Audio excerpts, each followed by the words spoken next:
1,247. It's a very specific and, frankly, a very heavy number. I want you to think about what you were doing exactly 1,247 days ago. That is roughly 3.5 years. It's a massive amount of time to commit to doing any one single action. But in the context of our explainer today, this number represents a mystery that completely baffled an entire small town.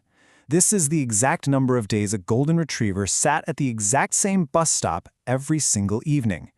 Over 1,000 days of sitting, watching, and waiting.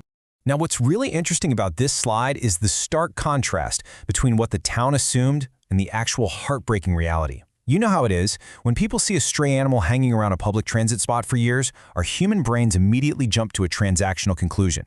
Everyone in town just thought he was waiting for food. They assumed someone was tossing him scraps and he was just operating on basic survival instincts. Like, I sit here, I get a meal. But they were entirely wrong. The reality wasn't driven by his stomach at all. It was driven by his heart. He wasn't waiting for a handout. He was waiting for Ethan. Section 1. Forging the Emotional Bond. Okay, let's dive into this. To really understand why an animal would wait around for over 1,000 days, we have to rewind the clock and look at how this intense loyalty was forged in the first place. This didn't just happen overnight. 3 years before the waiting even began, Ethan found this lonely puppy on the side of a rainy road and rescued him. That single moment of rescue, that is the foundational seed of the profound emotional bond we're exploring today. Ethan became his savior, his protector, his entire world. And from that day on, they did absolutely everything together. Morning walks to start the day, quiet fishing trips on the weekends, sunset rides in the passenger seat of Ethan's old pickup truck. Stacking all these everyday activities together visually highlights the sheer weight and depth of their relationship. Ethan wasn't just an owner, he was a constant, inseparable companion. And all of those shared experiences built up to their absolute favorite part of the day, the routine. Every single evening, right after finishing his shift at work, Ethan got off the exact same bus at the exact same stop. And who was there waiting for him? His dog, always the very first to greet him, tail going a mile a minute, just full of uncontained joy. This wasn't just a convenient meeting point. This bus stop actually became the geographic center of their bond. It was this daily finish line where the dog's patience was always rewarded with Ethan's return. The consistency of this joyful routine cemented an absolute trust between them. Section 2. A promise interrupted. Sadly, this is where our story takes a tragic turn. We've established the warmth, the routine, and that unbreakable trust. But life, as we know, is incredibly fragile. On one deeply cold winter morning, Ethan kissed his dog's head and whispered a promise. "I'll be home tonight, buddy." It's a casual, everyday phrase we've all used a million times. But it was the last thing Ethan ever said to him. Our source notes that a terrible, completely unforeseen accident took Ethan's life before the sun even had a chance to set. Ethan made a promise he fully intended to keep, a routine he fully intended to complete, but he never came back. There is a fascinating, albeit heartbreaking, psychological divide in how loss is processed. We humans have the cognitive ability to understand death, finality, in the closing of a chapter, even when it is painful beyond belief. The family cried, they mourned, and eventually friends had to move on. But the dog simply didn't understand. His emotional permanence was tied completely to Ethan, and he just had no biological or cognitive framework for the concept of gone forever. To him, the routine wasn't broken, it was just paused. Section 3. Seasons of unwavering devotion. And this brilliantly illustrates how the dog reacted. He went back to the bus stop the very next evening, and every single day after that. Because he couldn't process the finality of human loss. He just did the only thing he knew how to do. He ran straight there, expecting to see Ethan step down from those bus doors. When he didn't, the dog came back the next day, and the next. And the sheer magnitude of this devotion came with a really harsh physical cost. Just look at this timeline.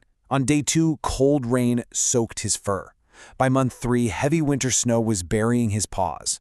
By year 1, blistering summer heat was burning the pavement he sat on. And yet, skip all the way to year 3, he is still waiting. The environment kept changing around him, with nature throwing its absolute worst extremes at him, but his internal compass remained completely, unbreakably fixed on Ethan. Of course, something this profound doesn't just go unnoticed. The community surrounding the bus stop began to witness this quiet vigil. They saw him shivering in the snow and panting in the hot sun. So the townspeople stepped in. They started bringing him food, fresh water, and warm blankets to lay on. They officially gave him a title, the waiting dog. They couldn't bring Ethan back, obviously, but they recognized the sheer purity of his devotion. They did their best to comfort him through his endless wait, honoring his loyalty with their own kindness. Section 4. The true meaning of loyalty. As we start to wrap up this explainer, we really have to look at the philosophical takeaway of this source material.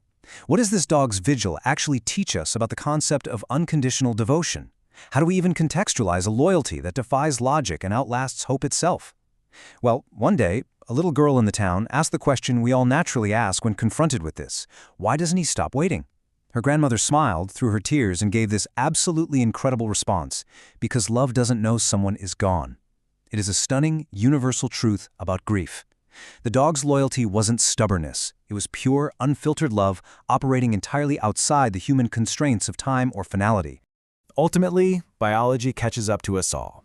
After 1,247 days, on one quiet evening, the waiting dog lay down at his post at the bus stop for one last time, and he gently closed his eyes. The source beautifully notes it was as if, after all those years of waiting through the freezing rain, the heavy snow, and the blistering heat, he'd finally seen Ethan coming home, a peaceful, entirely earned end to an infinite vigil. A dog's loyalty never asks for promises. It only gives love. So the crucial point is, throughout this explainer, we've dissected the anatomy of this emotional bond. It wasn't built on contracts, human logic, or expectations. The dog didn't wait because Ethan made that whispered promise on his final morning. He waited because that is the very core nature of his loyalty. It asks for absolutely nothing in return. It just gives, continuously, right up until the very end. It's an incredible testament to the emotional capacity of the animals we share our lives with. And honestly, it forces us to examine our own human connections, our own conditional expectations, and the true depth of our emotional bonds. I want to leave you with a provocative question to carry with you today. If absolute loyalty never asks for promises, who are you waiting for? Thank you so much for joining me in exploring this incredible story today.